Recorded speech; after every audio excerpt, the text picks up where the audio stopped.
बिस्मिल्लाहिर्रहमानिर्रहीम। अस्सलामु अलैकुम। नाज़रीन गरामी, आसान रिस्क नेमत खुदावंदी। आज शाम बाहर निकला तो एक चिटाई फरोश ने गुज़रते हुए पानी की फरियाद की। मैंने एक बच्चे को पानी लेने भेजा। इतने में उसने भारी चिटाइयाँ कंधे से उतार कर नीचे रखीं और कंधे को दबा कर रिलैक्स करने लगा। शायद थक गया था।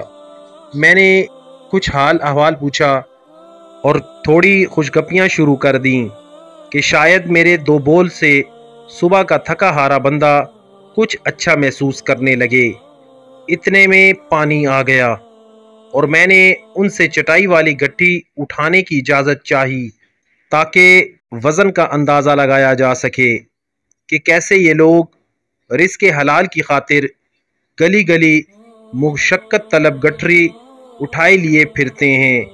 पहल तो ये गठरी बहुत ज़्यादा वज़नी महसूस ना हुई, मगर चंद मिनट गुजरने के साथ जब कंधे के साथ बंधी रस्सी चुभना शुरू हुई तो एहसास हुआ कि इन्हें उठाए फिरना इतना भी आसान काम नहीं।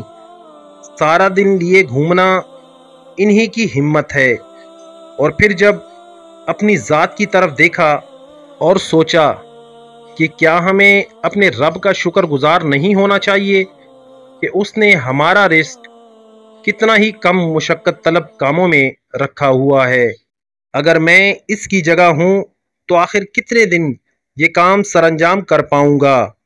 वरना हम में ऐसे क्या फूल बूटे लगे थे जो कि हमें ये आसानियाँ दी गईं। वो चाहता तो हम इनकी जगह होते और वो हमारी जगह। सो जब भी ऐसे लोगों से वास्ता पड़े, ज़्यादा नहीं तो कम से कम उनका हाल अहवाल पूछ लिया करें, थोड़ा पानी पिला दिया करें, अच्छे से पेश आ जाया करें। इसी से ये बहुत खुश और अच्छा महसूस करने लगते हैं।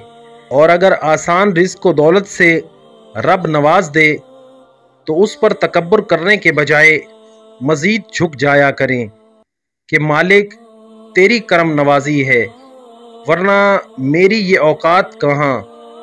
और अपने गिर्द मुस्तहिक लोगों की मदद करते रहें ताकि तकबीर और रिस्क बांटने जैसे दोनों इम्तिहानों में हम बआसानी पास हो सकें। मेरा रब हम सब के लिए आसमानियाँ फरमाए। खुश रहें, खुश रखें। वस्सलाम।